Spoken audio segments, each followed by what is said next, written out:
जो रोहतक के अंदर विकास हुआ, इस 9.5 साल के अंदर कौन सा विकास रोहतक में हुआ है ये बताएं। और प्रजातंत्र के अंदर, अच्छे प्रजातंत्र के अंदर सबसे बड़ी बात व्यक्ति अपनी सुरक्षा में होता है। अगर व्यक्ति सुरक्षित नहीं है तो उसको किसी चीज से कोई लेना देना नहीं है। जो 9.5 साल में बढ़ी उसका कोई समाधान देने की कोशिश नहीं की। बूस्टर लगाने की बात करते हैं तो पीछे से पानी नहीं है। नमस्कार, पंजाब केसरी टीवी में आपका स्वागत है। और कांग्रेस पार्टी हरियाणा मांगे जवाब, इस यात्रा को लेकर पूरे हरियाणा में दीपेंद्र सिंह हुड्डा निकले हुए हैं।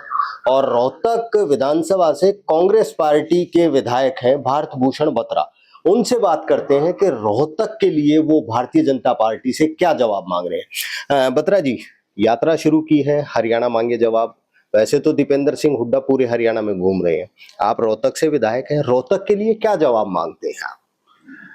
नहीं, इश्यूज तो सारे हरियाणा लेवल के भी हैं, रोहतक लेवल के भी इशू हैं। 2005 से लेकर 2014 तक जो रोहतक के अंदर विकास हुआ, इस 9.5 साल के अंदर कौन सा विकास रोहतक में हुआ है ये बताएं। कोई नया प्रोजेक्ट रोहतक के अंदर आया हो? यहाँ पर सड़कों की हालत ठीक नहीं है, सीवरेज व्यवस्था ठीक नहीं है, लोगों को पीने का पानी नहीं मिलता नहीं है, ट्रैफिक व्यवस्था का ठीक उचित इंतजाम नहीं है, लॉ एंड ऑर्डर का बहुत बुरा हाल है। रोज़ होटलों में, ढाबों पे गोलियां चलती हैं, सब कुछ है, दोषी पकड़े नहीं जाते हैं और बड़ी अनसेफ सिचुएशन है सिटीजन के लिए। और यहाँ तक के महिला सेफ नहीं है, चैन से जिनकी रोज़ घटनाएं होती हैं। और प्रजातंत्र के अंदर, अच्छे प्रजातंत्र के अंदर सबसे बड़ी बात व्यक्ति अपनी सुरक्षा में होता है। अगर व्यक्ति सुरक्षित नहीं है तो उसको किसी चीज़ से कोई लेना देना नहीं है। ये एक बेसिक फंडामेंटल है। और जहाँ तक डेवलपमेंट की बात है, 274 करोड़ रुपया अमृत स्कीम के अंदर रोहतक के अंदर आया और कोई भी वीएन से वो पैसा नहीं खर्च किया गया। पानी की किल्लत जो 9.5 साल में बढ़ी उसका कोई समाधान देने की कोशिश नहीं की। बूस्टर लगाने की बात करते हैं तो पीछे से पानी नहीं है। एसटीपी की पाइप बनाए नहीं है और सीवरेज पाइप पे डाल दीजिए। कितनी भी सीवरेज पाइप का 1 करोड़ 9 लाख रुपए का इन्होंने 109 करोड़ रुपए का खर्च किया, पर कहीं भी कोई सीवरेज का कनेक्शन आज तक नहीं दिया गया है। भ्रष्टाचार के बहुत सारे मुद्दे हैं। कॉरपोरेशन भ्रष्टाचार का अड्डा बन चुका है। प्रॉपर्टी आईडी से लोग बहुत परेशान हैं। ये कैंप भी लगा रहे हैं, सब कुछ है। इस सरकार की स्कीम ही बड़ी डिफेक्टिव है। एक्चुअली लोगों को तंग करने के लिए पोर्टल खोले जाते हैं, पोर्टल न काम करते हैं, न सुविधा मिलती है। परिवार पहचान पत्र में भी उसमें दिया हुआ है और मैक्सिमम लोगों को वोट बटोरने के लिए बीपीएल कैटेगरी में इंक्लूड किया जा रहा है। बत्रा जी, लेकिन आपसे पहले 5 साल रोहतक से मनीष ग्रोवर विधायक रहे, मंत्री भी थे, क्या उन्होंने कुछ नहीं किया? क्योंकि 5 साल वो भी तो रहे हैं। आप बता दीजिए कि शहर की व्यवस्था को, पानी की पीने की व्यवस्था को, सीवरेज की व्यवस्था को, सड़कों को दुरुस्त हालत में रखने के लिए, शहर में लाइट सिस्टम को ठीक रखने के लिए कोई भी स्टेप उठाए हो तो हर एक चीज में रिश्वत का बोलबाला रहा। जिस चीज में हमेशा जो ईंट उखाड़ो उसके नीचे भ्रष्टाचार होता है। पार्किंग बना दी भिवानी स्टैंड के पास, बहुत बड़ी पार्किंग बना रखी है, पूरा एलिवेटेड रोड बना रखा है, आप कैसे कह रहे हैं कि उन्होंने काम नहीं किया? नहीं, एक एलिवेटेड रोड की बात तो अलग नहीं है, उसके अलावा भी तो कोई काम नहीं है। जहाँ तक रेलवे एलिवेटेड का बात है, लोगों का, गांधी कैंप वालों का जीना दुर्भर हो गया है। वो बहुत दुखी है हद से ज़्यादा और उनके साथ इतनी नाइंसाफ़ी हुई है। कॉलोनियों में जाने के रास्ते नहीं है, अंडरपास में सुअर पानी भरा रहता है, वो भरा रहता है। वादा करते करते कि सड़क बनेगी, आज तक सड़क बनने की नौबत नहीं आई है। 8 साल हो गए वादा करते हुए, पर इतना 15 फुट की सड़क की बात करते हैं, ना तो कोई एक्विजिशन प्रोसेस है। लोगों पे दबाव डाल के डेमोलिशन करने की कोशिश करते हैं। ऐसे प्रजातंत्र में नहीं चलता। कौन सा प्रोजेक्ट आप बता दीजिए, ये एलिवेटेड ये ट्रैक ना बनता और यहाँ पर 90 फुट की रोड बनती तो शहर का नक्शा ही कुछ और होता उस बात के लिए। तो गांधी कैंप वालों को दुकानें दे तो दी पावर हाउस पे। जिनको दुकानें दी हैं उससे क्या गांधी कैंप के आम लोगों का क्या फायदा हुआ है? रेलवे लाइन वहीं की वहीं खड़ी है। टोटल स्लम का वो सब कुछ बन गया है। और रेलवे लाइन का उठना और एलिवेटेड करने में बहुत बड़ा अंतर होता है। तो बत्रा जी, आप 10 साल का हिसाब, आप 9.5 साल का हिसाब मांग रहे हैं, अभी 2 महीने बाद चुनाव होने हैं। बीजेपी ये कह रही है कि भूपेंद्र सिंह हुड्डा भी तो बताए 10 साल में उन्होंने क्या किया। क्या रोहतक में ऐसा क्या किया भूपेंद्र सिंह हुड्डा ने 10 साल के दौरान, जो आप लोगों से वो जवाब मांग रहे, तो उसका जवाब भी तो आपको देना चाहिए। रोहतक विकास की तरफ अग्रसर हुआ, चारों तरफ से 6 लेन रोड्स की connectivity I, city of flyover कहलाने लग गया, आरओबीज बने, लोगों को सुविधा मिली, मेडिकल यूनिवर्सिटी का मेडिकल कॉलेज से पीजीआईएमएस से मेडिकल हेल्थ यूनिवर्सिटी बनी, एमडीयू का स्टेटस बढ़ा, university of visual arts I, footwear design I, industrial area IMT को बढ़ावा दिया गया।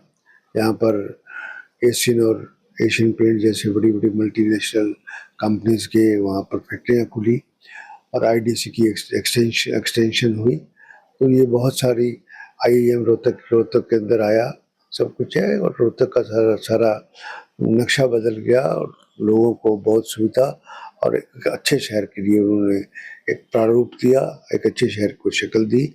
आज रोहतक जो डेवलपमेंट नज़र आती है वो चौधरी भूपेंद्र सिंह हुड्डा के टाइम में। इनसे तो मेन रोड की लाइटें तक नहीं बदली गई। लेकिन बत्रा जी, एक समस्या रोहतक शहर की सबसे बड़ी है, चाहे आपकी सरकार रही हो, चाहे अभी फिलहाल भारतीय जनता पार्टी की सरकार हो, बरसाती पानी की निकासी नहीं हो पाती है। अगर हम बात करें छोटूराम चौक की, अगर 1 घंटा बारिश हो जाए तो लगभग 5-5, 6-6 फीट पानी भर जाता है, और वो आपके सरकार के दौरान भी रहा है। ऐसे है कि कुछ बातें इसमें अवॉइड करने वाली हैं। ये शुरू से ही बहुत बड़ी प्रॉब्लम रहती थी उसके बाद। और आप ये देख लेंगे कि 2008 में इस समस्या का निदान हो गया था और 2014 तक कभी भी यहाँ पर कोई पानी इकट्ठा नहीं हुआ। अगर इकट्ठा हुआ भी सही तो 5, 10, 15 मिनट आधे घंटे में पानी चला जाता था। अब दोबारा ये समस्या जो पैदा हुई है, इसके पीछे इन्होंने जो सिस्टम हमने शुरू किया था उस सिस्टम को मेंटेन नहीं किया। एक लाड का रोड का रिजर्वायर है, वहाँ पर अप्रूव के नाम की ये स्कीमें बनाने लगे। इमीडिएट एक सेफ्टी रिजर्वायर चाहिए, उसका इन्होंने प्रोविजन ख़त्म किया, जिसको मैंने विधानसभा में सवाल उठाया। अब मुश्किल से जाके बड़ी उनसे रिक्वेस्ट और प्रोटेस्ट करके लाड वाले जोड़ में एक टेम्परेरी रिजर्वायर बनाया कि छोटा चौक का पानी इमीडिएटली वहाँ जा सके, वहाँ से लिफ्ट हो सके। और इन्होंने इस बारे में कोई प्रयत्न 1% भी पानी के लिए नहीं किया। जो पानी निकलने का निदान हुआ, समाधान हुआ, वो हमारे समय में हुआ। बत्रा जी, ये तो हो गई पीछे की बातें। अब सिर्फ 2-2.5 महीने चुनाव के बचे हैं। आप फिलहाल यहाँ से मौजूदा विधायक हैं। भारतीय जनता पार्टी की तरफ से मनीष ग्रोवर, जो पहले विधायक थे, मंत्री भी रहे। मनीष ग्रोवर ने तो सुखपुरा चौक पे फ्लाईओवर की नींव रख दी। अब वो ये कह रहे हैं कि अंबेडकर चौक से लेकर के और आईजी ऑफिस तक भी एक पुल लेके जाएंगे एलिवेटेड। तो क्या लगता है आप? वो झूठ बोल रहे हैं। कोई भी ऐसा डॉक्यूमेंट दिखा दे।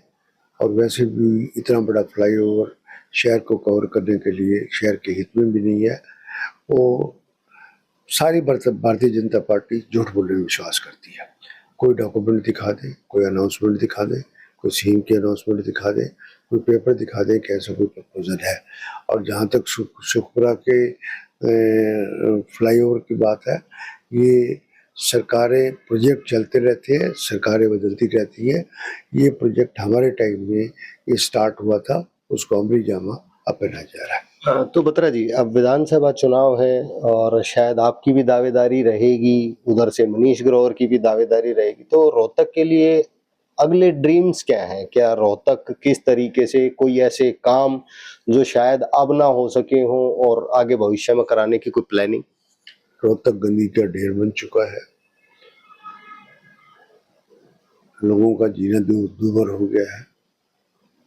पानी के लिए लोग, स्वच्छ पानी के लिए लोग से तरसते हैं, दूषित पानी आता है, सीवरेज सिस्टम का बैठा हुआ है, उसमें सड़कें कहीं बनी नहीं हुई है। कॉरपोरेशन हमेशा ही कहती है हमारे पास पैसे नहीं है। इस शहर को बहुत, जैसे सुंदर शहर छोड़ा था, उससे भी ज़्यादा सुंदर शहर इसको बनाएंगे। इसकी डेवलपमेंट होगी, सिस्टमेटिक डेवलपमेंट होगी। हमने बहुत बड़ी पेरिफेरी जो हाईवे और अंदर की रिंग रोड थी, उसके बीच में जो स्पेस था, हमने उसके लिए छोड़ा था कि यहाँ पर रोहतक का आगे डेवलपमेंट होगी। उस एरिया में कोई भी डेवलपमेंट नाम की चीज़ नहीं। यहाँ तो हर एक चीज़ में रिश्वत, और आप प्रॉपर्टी आईडी को देख लो, हर एक आदमी से लूट खसूट करने लेने का एक तरीका बना हुआ है। भ्रष्टाचार से लिप्त सरकार है ये, और महिलाओं के ऊपर अत्याचार हो रहा है। हमारी स्पोर्ट्स की जो खिलाड़ी बेटियां हैं उनके साथ अत्याचार हुआ, किसानों पे लाठीचार्ज की, एम्प्लॉइज़ पे चार्ज करते हैं। इतने किसान, 750 किसान की मौत हो गई, किसी को भी इनका इतना भी दिल नहीं किया कि किसी को श्रद्धांजलि भी देते। तो क्या भारत भूषण बत्रा की दावेदारी है विधानसभा चुनाव को लेकर? क्योंकि मौजूदा विधायक आप हैं और भूपेंद्र सिंह हुड्डा ने जिस तरीके से कहा था कि 31 तारीख तक आवेदन करें, तो क्या आपने आवेदन कर दिया है विधानसभा चुनाव लड़ने के लिए? आवेदन अभी तक नहीं किया है, और मैं ऑलरेडी मौजूदा सिटी का एमएलए हूँ, और मेरी पार्टी का जो फैसला होगा वो मान्य होगा। पार्टी टिकट देगी तो चुनाव जरूर लड़ेगा। आपकी तैयारी पूरी है? मेरी तैयारी पूरी है। तो भारत भूषण बत्रा इन्होंने साफ तौर पर कहा कि 10 साल के काम जो भारतीय जनता पार्टी से वो पूछ रहे हैं, तो रोहतक में उन्होंने ये आरोप लगाए हैं कि भारतीय जनता पार्टी की मौजूदा सरकार के दौरान कोई विकास के काम नहीं हुए, केवल भ्रष्टाचार और इसी तरीके के लूट, डकैती, फिरौती, इस तरह के मामले ज्यादा बढ़े हैं, और असली विकास रोहतक का भूपेंद्र सिंह हुड्डा के 10 साल के शासनकाल के दौरान हुआ था। और अब आगे उनका दावा है कि कांग्रेस की सरकार बनने वाली है, फिर रोहतक का विकास होगा, और वे रोहतक विधानसभा सीट से दावेदार हैं। रोहतक से मैं दीपक भारद्वाज, पंजाब केसरी टीवी। हमसे जुड़े रहने के लिए हमारे YouTube चैनल को सब्सक्राइब करें और नई वीडियो की नोटिफिकेशन के लिए बेल आइकॉन को दबाएं। अगर आप ये वीडियो Facebook पर देख रहे हैं तो लाइक जरूर करें और ज्यादा से ज्यादा शेयर करें। धन्यवाद।